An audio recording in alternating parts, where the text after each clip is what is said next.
اور یاد کرو اس جواں مرد کو کہ جو تشنا لبی کے عالم میں فرات کنارے اپنے خون میں غرق ہو گیا۔ یاد کرو اس بلند ہمت جوان کو جب وہ فرات کنارے پہنچا تو اپنے بھائی کے بچوں کی تشنگی کو یاد کرتے ہوئے اس نے پانی کو منہ تک نہیں لگایا اور ایک تیز ہوا کے جھونکے کی مانند نہر سے باہر نکل آیا۔ عاشور کی شب تھی۔ امام عالی مقام نے اپنے تمام ساتھیوں کو اپنے خیمے میں طلب کیا۔ سب ہمتن گوش تھے تاکہ اپنے مولا کی گفتگو کو دھیان سے سن سکیں۔ یاران ابا عبداللہ کی آنکھوں میں انتظار کی چمک بھری ہوئی تھی۔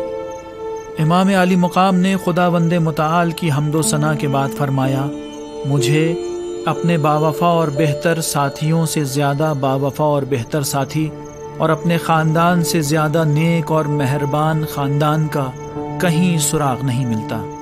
خدا آپ لوگوں کو میری جانب سے اجر عظیم عطا کرے گا۔ سبھی امام کی گفتگو کے منتظر تھے۔ امام نے مزید فرمایا، میرے خیال میں یہ آخری شب ہے کہ جس کی ہم نے دشمن سے مہلت طلب کی ہے۔ آگاہ رہیں کہ میں نے آپ میں سے ہر ایک کو جانے کی اجازت دے دی ہے، پس جس کو جانا ہے وہ آرام سے جا سکتا ہے۔ میں نے اپنی بیعت اٹھا لی ہے۔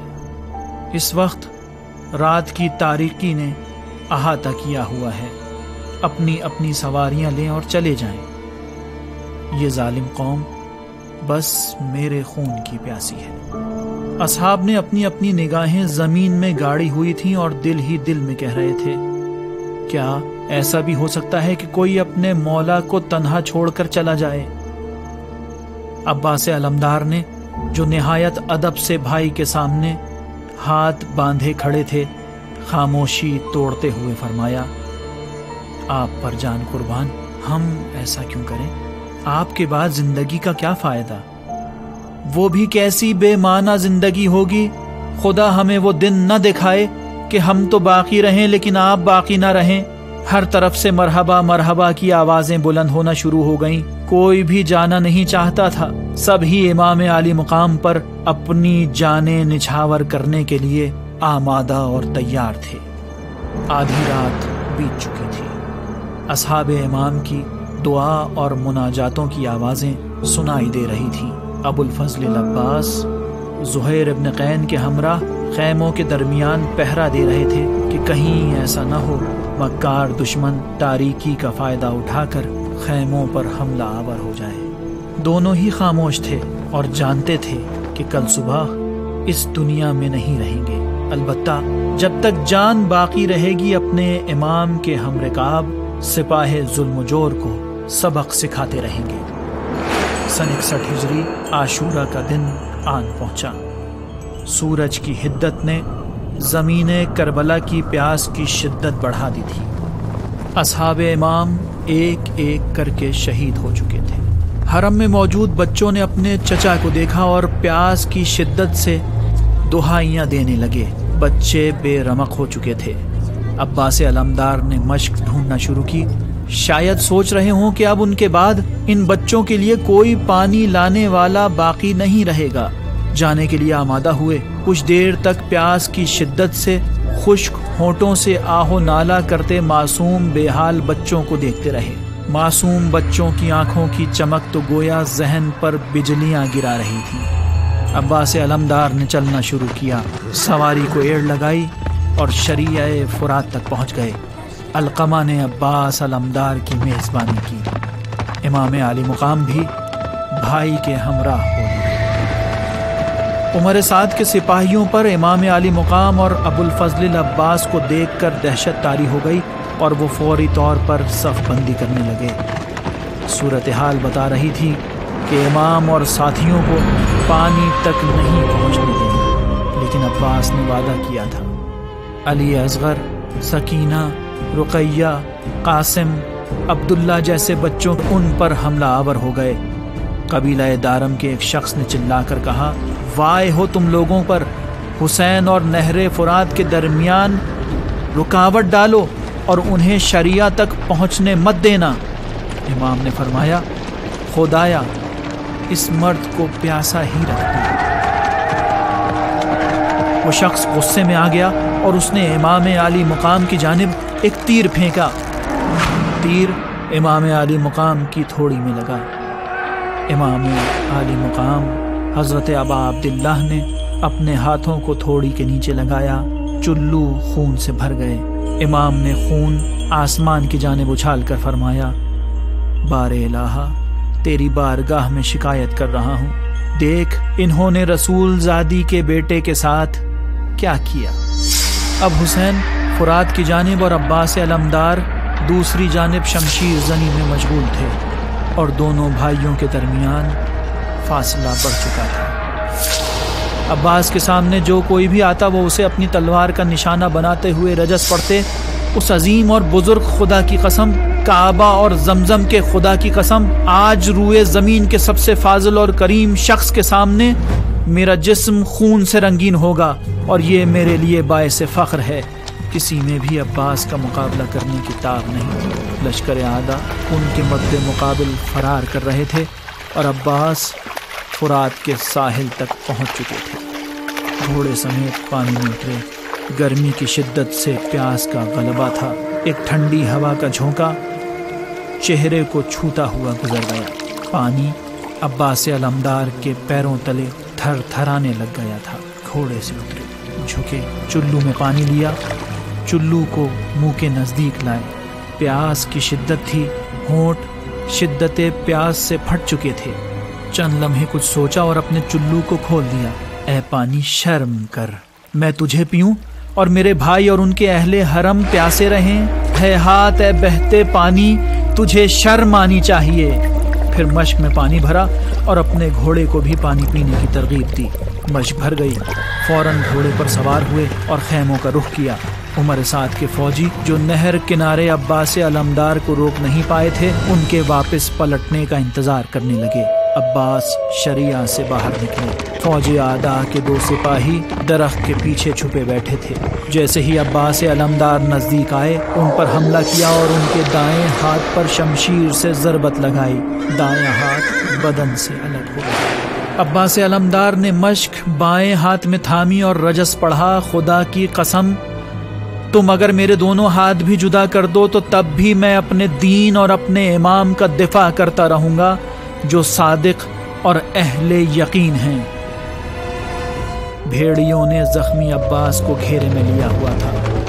بدن اطہر سے خون جاری تھا، لیکن نیزہ تھا کہ رکنے کا نام ہی نہیں لے رہا تھا۔ عباس ابن علی، وہ ہاشمی جنگجو بہادر، بس خیمے تک پہنچنا چاہتے تھے۔ نیزہ چلاتے جاتے اور بڑھتے چلے جاتے۔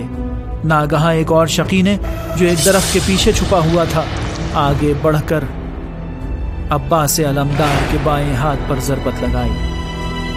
بایاں ہاتھ بھی تن سے جدا ہو گیا۔ مشک کو دانتوں سے پکڑا، پیروں سے گھوڑے کو ایڑ لگائی تاکہ جلد از جلد خیام تک پہنچ سکیں، اور رجس پڑھا، اے نفس، ان کافروں سے نہ ڈر، اور پیغمبر اکرم کے سامنے جو خدا کے برگزیدہ بندے ہیں، تجھے رحمت کی خوشخبری سناتا ہوں، ان ستمگاروں نے میرا بایاں ہاتھ بھی جدا کر دیا۔ پروردگارا، انہیں دوزخ کی آگ کی غذا بنا دے۔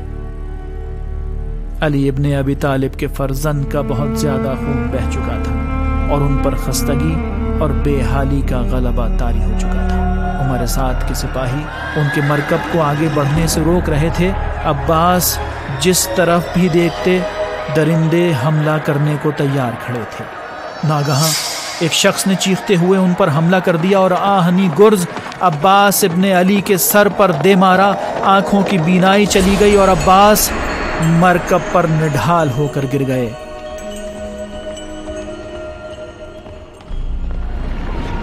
اسی لمحے تیر اندازوں نے ان پر تیر برسانا شروع کر دیے۔ عباس کا پورا وجود تیروں سے چھلنی ہو گیا، لیکن مشک پھر بھی سالم رہی۔ عباس علمدار اپنے سر کو بمشکل ہلا پا رہے تھے تاکہ کوئی تیر مشک کو نہ چھید دے اور پانی ضائع نہ ہو جائے، مگر آنکھوں سے کچھ سجھائی نہیں دے رہا تھا۔ بس ایک مرد میداں تھا جو ہاتھوں کے بغیر، آنکھوں کی بینائی کے بغیر بڑھتا چلا جا رہا تھا۔ اچانک ایک تیر کے سنسنانے کی آواز نے عباس علمدار کی توجہ سمیٹ لی۔ مشک کو تیر چھید چکا تھا اور پانی بہنے کی آواز عباس کے کانوں تک پہنچ رہی تھی۔ ذہن میں ضرور یہ بات آئی ہوگی کہ اب خیام میں منتظر بچوں کا کیا ہوگا۔ تیغ و سنا پیکر عباس میں پیوست ہو رہے تھے، پورا وجود خون سے رنگین ہو چکا تھا۔ ایک ضربت لگی اور عباس زینے فرس سے زمین پر آ گرے۔ ہاتھ کہاں سالم تھے جو ہاتھوں کا سہارا لیتے، چہرے کے بل زور سے زمین پر گرے۔ فوج اشقیہ میں جشن کا سما تھا اور عباس ابن علی بے جان زمین پر گرے ہوئے تھے۔ ایک خالی مشک اور صحرائے نینوا میں بہا پانی اس بات کے گواہ تھے کہ ہاں، یہی عباس علمدار ہے۔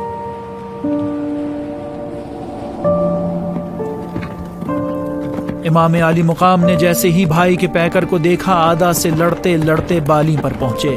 فرات کنارے وہ مرد اپنے خون میں غرق گرا ہوا تھا جو فرات سے پیاسا واپس لوٹ آیا تھا۔ امام علی مقام نے اپنے بھائی کے سر کو زانوئے مبارک پر رکھا اور ان کی آنکھوں سے خون صاف کیا۔ امام کی آنکھوں سے آنسو جاری ہو گئے۔ فرمایا، خدا کی قسم، میری کمر ٹوٹ گئی، میں یہ داغ کیسے برداشت کروں؟ میرے بھائی عباس، تم جیسا بھائی دنیا میں کسی کو نہیں ملا۔ اور پھر امام علی مقام نے فوج اعداء کو مخاطب کر کے فرمایا، اے بدترین لوگو، اپنے اس کام سے تم نے پیغمبر خدا محمد مصطفیٰ صلی اللہ علیہ وآلہ وسلم کے حکم کی مخالفت کی ہے۔ کیا بہترین نبیوں نے تمہیں ہمارے بارے میں سفارش نہیں کی تھی؟ کیا ہم آل رسول خدا کی جانب سے تائید شدہ نہیں ہیں؟ کیا نہیں جانتے زہرا میری ماں ہیں، نہ کہ تمہاری؟ کیا احمد مصطفیٰ کائنات کے سب سے بہترین انسان نہیں تھے؟ جو جرم تم نے انجام دیا ہے اس کے سبب لعنت اور ذلت تمہارا مقدر ہوگی، اور عنقریب جہنم کی آگ تمہارا مقدر بنے گی۔ ادھر بچے خیام حسینی میں اپنے چچا کے منتظر تھے اور زینب کبریٰ اپنے بھائی کے انتظار میں تھی، لیکن عباس میں اب جان باقی نہیں تھی۔ ظہر عاشورہ خاندان پیغمبر پر بہت کٹھن گزرا۔ علمدار فوج حسینی خاک کربلا پر گر چکا تھا۔ فوج اعداء خوشیاں منا رہی تھی اور امام علی مقام اپنے اصحاب و اعوان اور اپنے اہل حرم کے سوگ میں گرفتار تھے۔ اب وہ بھائی بھی نہیں تھا جو ادب اور معرفت کو مجسم کر کے دکھلاتا۔ ذرا یاد کرو بین الحرمین کو، جہاں حرم عباس علمدار اور حرم امام علی مقام کے درمیان روئے زمین پر جنت کا ایک ٹکڑا باقی بچ گیا ہے۔